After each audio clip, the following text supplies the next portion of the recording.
बिस्मिल्लाहिर्रहमानिर्रहीम। अस्सलाम वालेकुम दोस्तों, कैसे हैं आप सब। मैं हूं जानसारी और आप देख रहे हैं जानसारी फूड सीक्रेट्स। अल्लाह बरकत दे आपके खानों में, आपके रिस्क में, आपके जायके में। दोस्तों अगर आपके बाल बहुत कमज़ोर हैं, बहुत ज़्यादा झड़ते हैं और आपने सभी तरह की रेमेडीज़ और ट्रीटमेंट्स कर लिए हैं लेकिन कोई असर नहीं हो रहा, तो आज का एक कंप्लीट फॉर्मूला मैं आपके लिए लेके आया हूँ। इंशाल्लाह दिनों के अंदर आप देखेंगे कि आपके बाल मोटे होंगे, बहुत ज़्यादा घने होंगे और इतने ज़्यादा ग्रो करेंगे कि आप खुश हो जाएंगे। ये एक जादुई तरीके से काम करेगा और ख़ास बात, जिनके सर पे कोई ट्रीटमेंट काम नहीं करता उनके लिए ये रेमेडी किसी करिश्मे से कम नहीं है। ये जादुई तरीके से काम करती है और दिनों के अंदर आपके बालों को हेल्दी, घना और मोटा करती है। तो यहाँ पे 4 दरमियाने साइज़ के आपने प्याज लेने हैं। इनका जो ऑयल निकालने का तरीका है वो बहुत ही कह लें कि अहम है। आपने ध्यान से देखना है। अक्सर लोग जो अनियन का ऑयल बनाते हैं वो ऑयल ख़राब कर बैठते हैं, उनको कोई फ़ायदा नहीं होता। तो इस टाइप की आपको साइंटिफिक नॉलेज दूंगा कि आपको मज़ा आ जाएगा। अनियन के अंदर बहुत ऑयल होता है, जब आप इसको कट करेंगे आपको हाथों पे भी फील होगा। प्यारा सा पैन लेंगे और उसमें 4 अनियन को आपने रफली किसी भी तरह से काट के ऐड कर देना है, ठीक है। अब यहाँ पे एक अहम तरीन चीज़ जिस पे मैं आपका ध्यान दूंगा, इसके अंदर हमने यहाँ पे सरसों का या कोई भी ऑयल ऐड नहीं करना। हमने यहाँ पे ऐड करना है कोकोनट ऑयल, यानी कि गिरी का जो तेल होता है। ये सर्दियों में थोड़ा सा जम जाता है, इसको आपने माइक्रोवेव कर लेना या गर्म कर लेना है।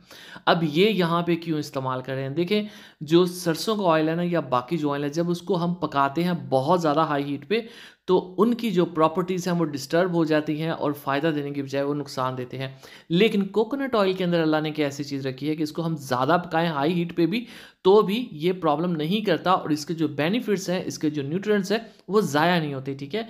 इस पे मैंने बहुत लंबी चौड़ी रिसर्च करी और फाइनली मैंने इस ऑयल को यूज़ किया। अब यहाँ पे आपका काम क्या है, देखिए यहाँ पे हमने जो प्याज है इसके ऑयल को एक्सट्रैक्ट करना है, निकालना है। हमारा मकसद प्याज को पकाना नहीं है, ब्राउन करना नहीं है। तो इसलिए आपने लो से फ्लेम के पे इसको पकाते जाना है और आहिस्ता आहिस्ता जो प्याज का मॉइस्चर है, पानी है, वो ड्राई होता जाएगा बहरात बन के और इसका जो ऑयल है वो इस कोकोनट ऑयल के अंदर मिक्स होता रहेगा। आपने ईजिली इसको पकाते रहना है, चाहे आपको 15 मिनट लगे, 20 मिनट लगे, मुझे तकरीबन 25 मिनट लगे थे इस वाले प्रोसेस में, ठीक है। और ये देखें प्याज जल नहीं रहा लेकिन मक्खन की तरह नरम होता जा रहा है, मतलब कि इसका जो पानी है वो बुहारात बन के उड़ता जा रहा है और ऑयल जो है वो इसके अंदर मिक्स होता जा रहा है। अगर आपने हाई हीट पे पकाया तो इससे क्या होगा, जो प्याज है ये जले की स्मेल भी देंगे और इनका ऑयल भी अच्छे से नहीं निकलेगा। सो इस चीज़ का आपने ख़ास ध्यान रखना है। अब बात यह है कि जो कोकोनट ऑयल है वो काफ़ी महंगा होता है, इसलिए हमने सिर्फ हाफ कप यहाँ पे कोकोनट ऑयल लिया है।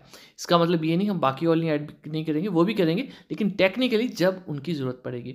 अब यहाँ पे देखें ये जो प्याज है बिल्कुल नरम हो गया है, मतलब कि इनका पानी निकल चुका है और ऑयल अच्छी तरह से इनका एक्टिवेट हो चुका है।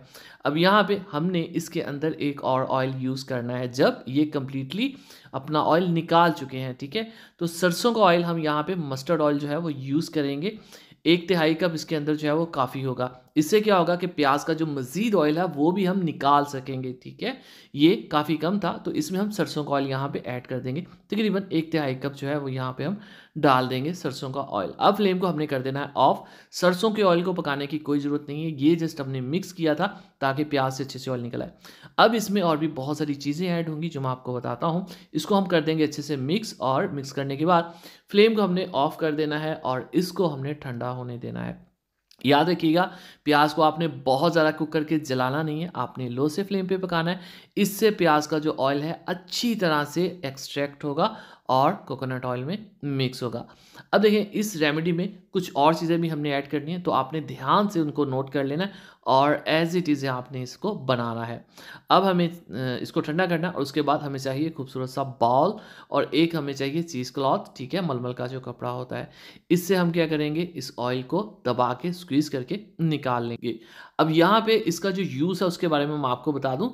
ये जितनी भी रेमेडीज़ होती हैं ना ऑयल की, मोस्टली हेयर ग्रोथ की, इनको आप ईज़िली अपने सर के ऊपर 2 से 3 घंटे लगाएँ, ठीक है, कम से कम। ये नहीं कि इसको लगाया और फ़ौरन से सर्द होती है, कम से कम 2 घंटे। और चूँकि ये टोटली हर्बल है, इसमें कोई भी केमिकल नहीं है, तो इसको आप सर पे लगा के सो भी सकते हैं, पूरा दिन भी लगा रहने दे सकते हैं, इसके कोई भी साइड इफ़ेक्ट्स नहीं है।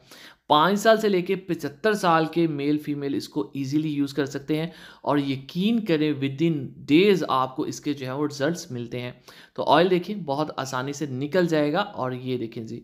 अब जैसा कि मैंने आपको बताया कि इसका जो गर्म करने का प्रोसेस है वो तकरीबन 20 से 25 मिनट है, मतलब कि बिल्कुल लो फ्लेम के ऊपर। इसको दबाएँगे, शानदार सा ऑयल जो है वो निकल आएगा और इस ऑयल में से आपको बहुत ही शानदार प्याज़ की खुशबू आएगी, ना कि वैसे आप चाहें तो इसके अंदर एसेंस भी ऐड कर सकते हैं, धनिये का जो है वो बहुत ही शानदार एसेंस मिलता है, ठीक है। इसको हम एक जार में डाल देंगे जिसको हमने अच्छे से धो के ड्राई कर लिया था। अब इसके अंदर हम विटामिन ई ऐड कर लेंगे, तो उसके लिए हमारे पास है एवियन कैप्सूल। ये आपको किसी भी मेडिकल स्टोर से ईजिली अवेलेबल मिल जाता है। इसके अंदर जस्ट विटामिन ई होता है, तो इसका कोई साइड इफेक्ट नहीं होता, इसको ईजिली आप यूज़ कर सकते हैं। तो 4 से 5 एवियन आप इसमें ऐड कर दें जो 400 mg के होते हैं, ठीक है। इससे आपके हेल्थ बालों को बहुत हेल्थ मिलती है, न्यूट्रिएंट्स मिलते हैं। अब ये देखिए हमारे पास है एक रोज़मेरी ऑयल, ठीक है, रोज़मेरी रोगन। ये आपको किसी भी पंसारी या जनरल स्टोर से इजीली अवेलेबल होगा। इसके इतने ऑयल के अंदर आपने कह लें कि 1 टीस्पून ऐड करना है। इससे आपके बालों की ग्रोथ बहुत ज़्यादा बूस्ट हो जाएगी और वो बहुत हेल्दी हो जाएंगे। फिर से बता दूं, इस ऑयल के कोई साइड इफेक्ट नहीं है। 5 साल से 75 साल के लोग इसको इजीली यूज़ कर सकते हैं। कम से कम 2 घंटे आपने इसको सर पे लगाना है, हल्का सा मसाज कर दें और उसके बाद आप सर को धो लें। और एक दिन में आपको इसको एक दफ़ा यूज़ कर सकते हैं, मतलब कि हफ्ते में 7 दिन आप इसको यूज़ कर सकते हैं, लेकिन कम से कम आपने 3 से 4 दिन ज़रूर यूज़ करना है, ठीक है, अच्छे रिजल्ट्स के लिए। और ये देखें बहुत ही शानदार, इसको आप हाथ और पाँव की मॉइस्चराइजिंग के लिए भी यूज़ कर सकती हैं। बहुत ही आला किस्म का रिजल्ट है, आप इसकी शाइन चेक करें। ओरिजिनल चीज़ है, घर की चीज़ है और ख़ास बात ये बिल्कुल खालिस चीज़ें हैं।